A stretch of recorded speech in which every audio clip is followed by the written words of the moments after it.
Alors, bonsoir à toutes, bonsoir à tous. Encore David avec vous, David Abbassi avec vous. Et dernier samedi du mois de juin, nous sommes ensemble, il est 11h, 23h 2 minutes.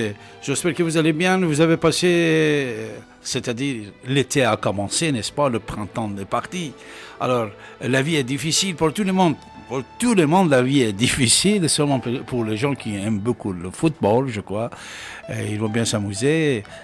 La semaine dernière, après c'est l'Olympique qui va commencer, il y a mais énormément de choses aussi à dire sur beaucoup de sujets intéressants qui vous êtes intéressés. Et restez avec nous puisque ce soir on a des invités.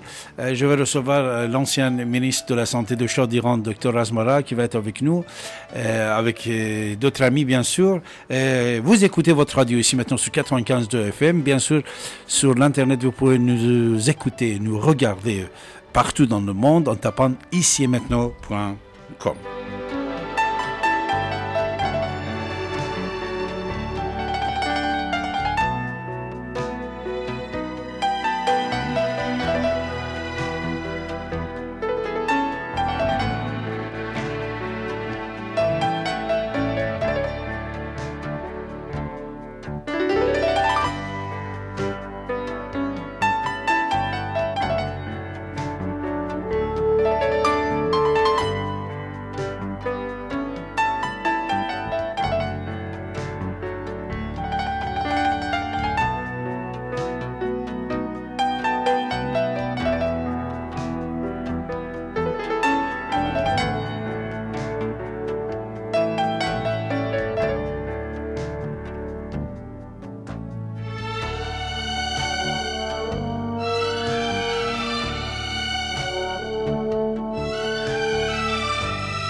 Vous êtes à l'écoute de la radio Ici et Maintenant sur 95 de FM et sur l'internet icietmaintenant.com.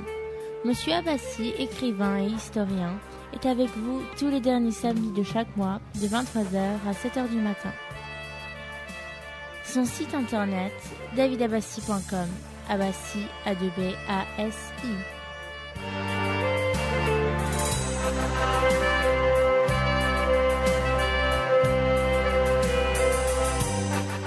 Comme vous le savez bien, depuis déjà plus d'un quart de siècle, grâce à la radio Ici et Maintenant et son fondateur, Didier Deplège, vous avez la parole et vous pouvez vous exprimer en composant le 08 92 23 95 20. 08 92 23 95 20.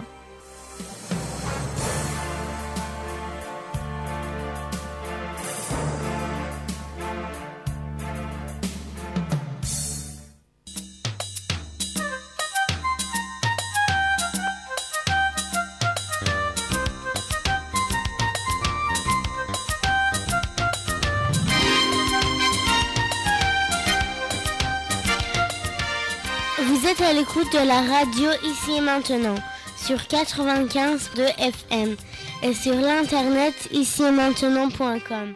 Monsieur Abbassi, écrivain et historien, est avec vous tous les mardis de 14h à 16h et tous les derniers samedis de chaque mois de 23h à 7h du matin.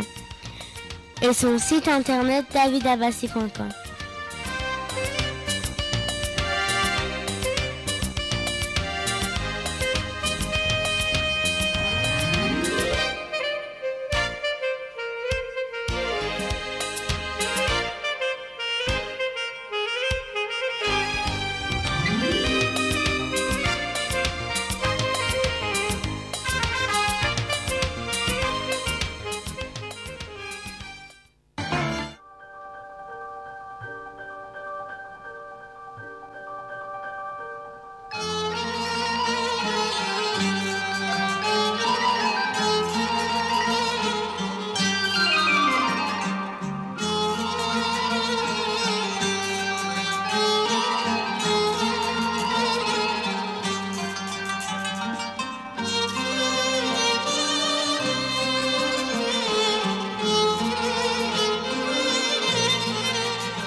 Le fondateur de Radio Ici et Maintenant, Didier Deplège, vient de publier son premier ouvrage. Il a pour titre « Le protocole Oracle », avec une préface de Tom Verdier. Je vous lis le résumé proposé en 4e de couverture.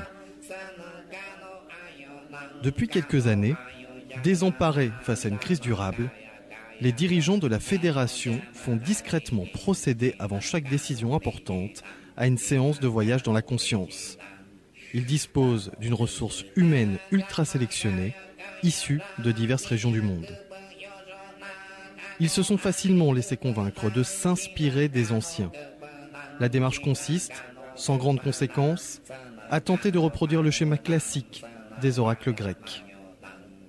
Le budget du programme, très inférieur à celui d'un seul avion de combat, est prélevé sur les fonds secrets de la présidence. Les dirigeants se sont laissés convaincre par un groupe de conseillers de tester une technologie moderne codifiée sous le nom de protocole Oracle, qui permet à une équipe de sensitifs d'explorer le futur. Les sessions ont lieu dans un bunker souterrain hautement sécurisé. Le protocole Oracle utilise une formule chimique classifiée et s'inspire largement des travaux du Dr Rick Strassman et de Terence McKenna sur la DMT, un agent naturel sécrété par la glande pinéale. Cependant, le pouvoir ne pouvait longtemps refuser à ses bienfaiteurs et alliés, leaders du CAC 40, de bénéficier d'une telle avancée technologique. La suite, c'est sur le http://protocole-oracle.com. Ce site internet vous offre la possibilité de commander le livre en ligne http://protocole-oracle.com.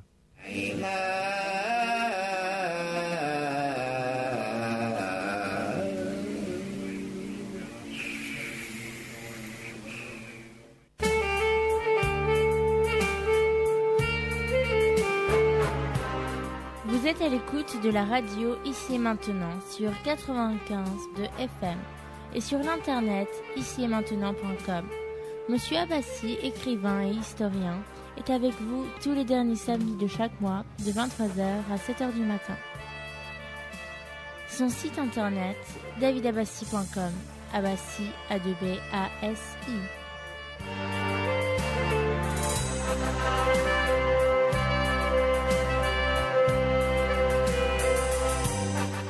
Comme vous le savez bien, depuis déjà plus d'un quart de siècle, grâce à la radio Ici et Maintenant et son fondateur, Didier Deplège, vous avez la parole et vous pouvez vous exprimer en composant le 08 92 23 95 20. 08 92 23 95 20.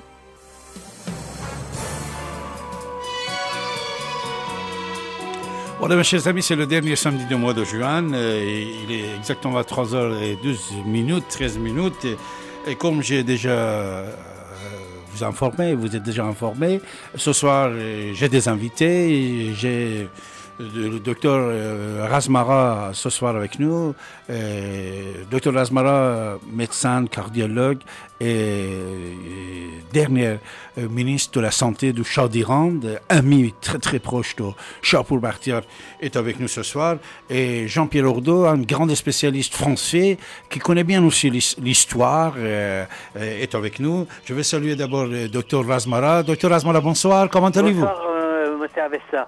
Comment allez-vous? Très bien, mon cher ami. Vous allez bien, docteur? Ça va très bien et je suis à votre disposition pour vos questions. Merci beaucoup. Jean-Pierre, bonsoir. Comment allez-vous?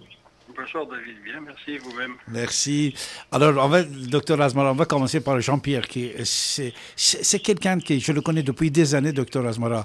Jean-Pierre, il est français, mais il connaît bien l'histoire du monde, et surtout quand il parle avec moi sur le mitraïsme, et cette mythe qui, pendant certains temps, était secret, n'est-ce pas, dans le monde, et beaucoup de civilisations dans le monde a connu cette mythe, on peut dire, mythe de Mitra et mitraïsme. Et quand j'ai découvert que Jean-Pierre, en même temps qu'il avait d'autres occupations, il connaissait bien cette pensée, cette personnalité, j'étais très étonné. Et je suis toujours fier d'être ton ami Jean-Pierre. Et je vais te laisser l'antenne ce soir pour nous donner, pour nous enrichir sur Mitra et mitraïsme pendant quelques minutes, s'il te plaît, avant de prendre Dr Razmara. Oui, c'est un sujet qui m'a intéressé, que j'avais découvert un petit peu fortuitement au cours, parce que je suis passionné d'histoire, bien n'étant pas historien.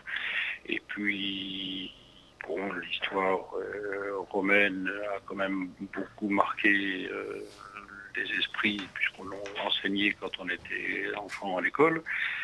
Et c'est comme ça que, par ricochet, en fait, je suis arrivé à m'intéresser à l'histoire du mitraïsme et puis au culte de Mitra. Puis, tout étonné un jour de découvrir que la Marianne portait le bonnet phrygien, qui était un symbole du mitraïsme et non pas d'autres sources, comme on l'avait pu me l'enseigner quand j'étais plus jeune. Donc voilà un petit peu le parcours de curiosité en curiosité, ce qui fait que je me suis intéressé à cette pensée. Et puis bon, les découvertes archéologiques récentes en France et en Europe ont mis au jour des sites du culte qui étaient jusqu'à présent inconnus. Donc on commence à avoir un peu d'informations historiques et archéologiques conséquentes, chose qu'on n'avait pas il y a encore quelques années. Tu sais que récemment, et c'est justement l'année dernière qu'on a découvert des temples de Mitra à Angers et surtout dans les montagnes de Saarbrücken en Allemagne aussi. C'est-à-dire chaque jour, depuis plusieurs centaines d'années et à ce jour, on trouve beaucoup de temples de Mitra en Europe, surtout quand on était en train de construire le métro de Londres également, on a trouvé beaucoup de temples de Mitra. Alors, cet mitraïsme qui était bien installé aussi en Europe, Jean-Pierre, à ton avis, quelle impression avait sur d'autres idéologies et religions du monde, s'il te plaît? Je pense que leur présence était très forte sur le territoire, parce que d'abord les établissements de culte, on les découvre aujourd'hui, on en parle aujourd'hui, mais je suis à peu près certain que dans les années passées ou des siècles passés, on en avait la connaissance, mais pour des raisons diverses, on les avait soit réduits en autre chose, soit détruits, soit recouverts par d'autres constructions, ce qui est un grand classique dans l'évolution des civilisations, où on récupère du passé pour refaire du neuf, et puis les couches se stratifient de sorte que on finit par oublier ce qui existait. Mais à une époque, c'était en concurrence directe avec les plus grandes religions, et dont la religion chrétienne. Oui.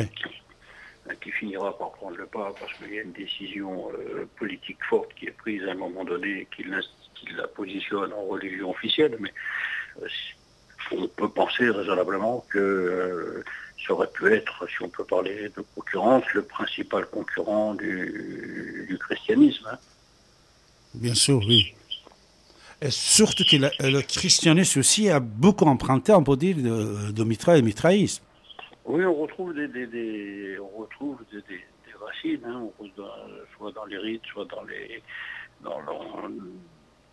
les histoires, dans les mythes, dans la façon de représenter soit le monde, soit les événements. On voit qu'il y a des similitudes très très fortes, donc il y a des racines communes quelque part, forcément. Comme Noël, par exemple, qui est le jour de naissance de Mitra, puisque une grande partie des chrétiens du monde, comme les Arméniens, ils fêtent le 6 janvier. Alors le 25 décembre, exactement, c'était 21 décembre, le jour de naissance de Mitra, et beaucoup d'autres choses. Des rites actuels aussi, c'est emprunté de Mitra. Surtout que c'est 300 ans, plus de 300 ans après Jésus, que l'Europe, il a accepté le christianisme, il a remplacé, c'est-à-dire on a mis de côté le mitraïsme. Et surtout à l'époque, quand on a découvert les temples de Mitra à Angers, il y a déjà un an et demi, tous les journaux ici en France qu'ailleurs, ils ont écrit comme quoi, pendant certains temps, les mitraïstes, les fidèles de Mitra étaient obligés de se réfugier dans les montagnes. Pourquoi? Puisqu'ils avaient peur. Et ils disaient même ce temple-là qu'on avait découvert à Angers, et ça se voit qu'il y avait une peur et les gens étaient cachés, assassinés, etc. Ça, c'est autre chose qu'on va l'oublier. Surtout actuellement, moi-même, quand j'ai visité le temple de Mitra à Saarbrücken en Allemagne, j'ai pu constater que même à ce jour-là, aujourd'hui, ici maintenant, il y a des fidèles de Mitra qui vont aller dans les montagnes de Saarbrücken, de Saar, et là-bas, allumer des bougies, et nettoyer. Enfin, le temple, il ne reste plus rien, sauf quelques petites choses, mais toujours on peut dire que les fidèles existent, Jean-Pierre de Mitra. Je ne m'étonne pas plus que ça, parce qu'en plus on vit une époque un peu difficile, un peu compliquée, et puis les gens ont besoin de se ressourcer par un biais ou par un autre, et on voit, puis il y a aussi d'une part des croyances profondes des individus qui ressurgissent, et puis les gens finissent par se dire, après tout, moi c'est ma conviction profonde, je ne vois pas pourquoi je ne m'y accrocherai pas et pourquoi je ne m'exprimerai pas sur ce sujet, quoi. Donc il y a des courants comme ça d'idées qui traversent l'histoire malgré toutes les aventures qui peuvent arriver, positives ou négatives, mais il y a des grands thèmes qui restent quand même avec des résurgences plus ou moins fortes suivant les régions du monde, mais on s'aperçoit que si nos mémoires ont oublié beaucoup de choses, la mémoire collective n'a pas forcément laissé place au vide. C'est vrai, c'est vrai. Jean-Pierre, je vais te remercier, mais je vais te présenter en ligne Dr Razmara, une grande personnalité politique, on peut dire, un grand cardiologue, ami de Shapur Bakhtiar, quelqu'un que nous sommes très, très, très fiers de l'avoir, puisque c'est un homme très, très courageux. C'est un écrivain également, on peut dire, c'est quelqu'un qui intervient beaucoup à la radio et à la télé, surtout que mes auditeurs le connaissent bien, l'éditeur français, bien sûr, puisque plusieurs fois aussi, Dr Razmara était mon invité dans cette radio. Alors, Dr Razmara, avant de commencer notre débat, si vous voulez dialoguer avec Jean-Pierre sur le Mitra. Je vous dis bonsoir encore une fois, M. Avessa, et je remercie aussi Jean-Pierre. Et je viens d'entendre pas mal de choses, et j'ai vraiment été... Je suis très, très heureux d'avoir entendu des propos sur la religion mitraïque et sur cette civilisation qui était antérieure à notre vraiment histoire de zoroastrisme qui date au moins, je ne sais pas, depuis 7000 ans. Oui. Oui. Écoutez, merci, c'est très gentil. Puis ça me fait plaisir d'avoir l'occasion de dialoguer avec vous au travers de cette radio. Puis j'espère qu'on aura l'occasion de se rencontrer un jour au détour de vos activités. Ça sera avec grand plaisir. Bien sûr, avec grand plaisir. Je vais organiser une réunion ensemble. Voilà, Jean-Pierre. Jean-Pierre, je te remercie beaucoup puisque... Oui, je vous écoute, Jean-Pierre. Oui, non, mais je te remercie pour ce temps de parole. C'était très aimable de ta part, David. Merci. Je voulais parler plus avec toi, mais je sais que tu es pris ce soir. C'est presque à 35 minutes avant de minuit. Et toutes mes salutations pour ta famille, surtout pour ta femme. Et je te dis à très bientôt. On va continuer avec Dr Razmara. Entendu, merci, bonne soirée, bonsoir docteur. Merci Jean-Pierre, bonne soirée. Au revoir. Au revoir.